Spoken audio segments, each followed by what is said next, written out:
Como é possível, eu pergunto, alguém gravar vídeo cheio de ódio, alguém gravar vídeo incitando ao ódio, falando da necessidade de destruir a dignidade humana, de incitar a violência e ao mesmo tempo posar de defensor dos preceitos evangélicos?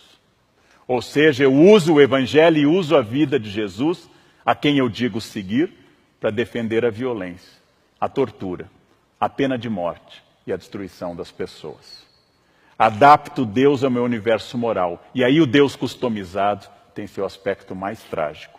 Faço Jesus defender a pena de morte, sendo que ele sofreu a pena de morte. Defendo a tortura em nome do bem, quando o supremo bem foi torturado. E excluo pessoas que não mereceriam a misericórdia ou a compaixão, em nome do Deus da misericórdia e da compaixão. Será que essas pessoas, que eu estou chamando, entre aspas, homens de bem, leram o mesmo evangelho que eu li? É a eliminação da culpa provocada por alguns religiosos e por alguns discursos religiosos que torna esse tipo de religioso problemático, sem generalizar. Porque perseguir, matar e fazer discurso de ódio em nome de Deus é a suprema elaboração do mal. Porque eu torno o ódio uma virtude, a exclusão um mérito, e torno o combate ao outro um dever ditado por Deus. Um Deus, naturalmente, que não tem nada a ver com isso. Odiar o pecado e amar o pecador. Fórmula medieval complexa e muito interessante. Eu odeio que você seja um ladrão, porque roubar é errado, fere aos princípios básicos da sociabilidade. Eu odeio que você roube e vou fazer de tudo dentro da lei e dos direitos para que você pare de roubar, porque é errado roubar. Porém, eu não te odeio porque você é um ser humano. Eu odeio o ladrão, não simplesmente o ser humano que rouba. Preceito medieval que foge à nossa ideia de bandido bom é bandido morto. Porque bandido bom é bandido morto é uma frase do paganismo. É uma frase daqueles que não conheceram a Jesus. É frase de um romano sem batismo, de alguém que jamais teve contato com o evangelho e desenvolvia a ideia de que a justiça é a punição e a eliminação de quem eu considero desviante. O curioso não é a incoerência natural de todos nós, de mim, de qualquer pessoa, mas é afirmar a violência em nome de Jesus. Isso é o mais extraordinário. Sabe que o ódio e a violência são condenados de forma explícita e direta no Sermão da Montanha, núcleo duro do cristianismo. Que Jesus recriminou o impulso de Pedro, que ao cortar a orelha do soldado romano, Cristo restaurou essa orelha e anuncia ao apóstolo: aquele que usar a espada será punido pela espada. Aquele que empunhar a arma será castigado pela arma. Eu não vim trazer a espada, eu vim trazer a paz. Princípio magno do mestre, horas antes de ser torturado e morto. Pela natureza da encarnação de Jesus e de sua morte sob tortura, todo e qualquer cristão nasce com a obrigação de ser inimigo da tortura e da violência. Porque, afinal, Jesus foi torturado e condenado à morte, de forma injusta. Todo corpo humano faz parte do corpo de Cristo. Princípio teológico comungado por quase todas as expressões cristãs.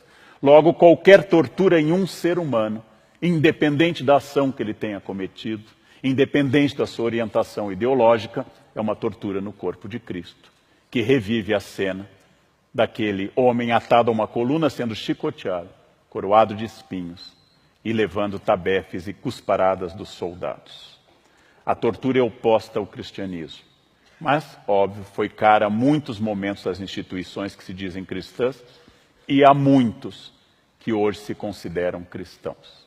Elogiar a tortura é o gesto mais poderoso para dizer que eu sou inimigo de Cristo, inimigo da fé. Obrigado.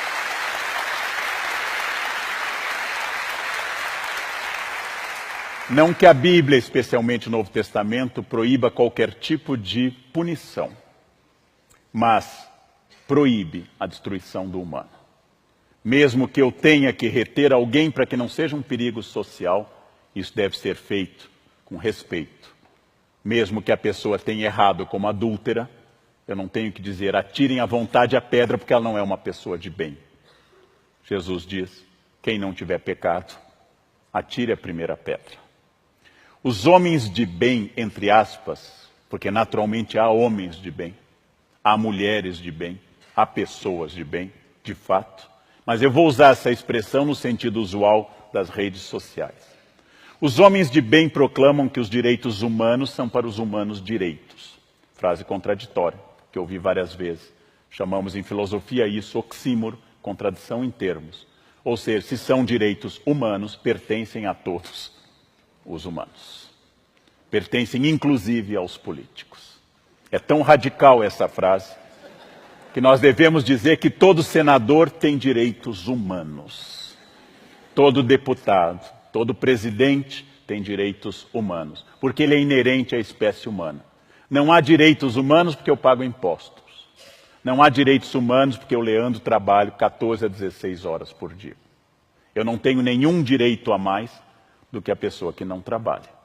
Todos temos direitos humanos. Todos. Absolutamente todos, porque, como diz a expressão, são humanos.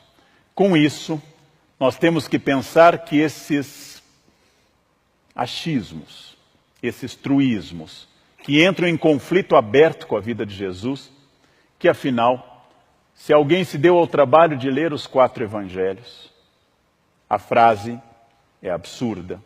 Jesus escolheu preferencialmente pecadores, desviados da sociedade, e fugiu dos doutores da lei e dos homens de bem da sua época.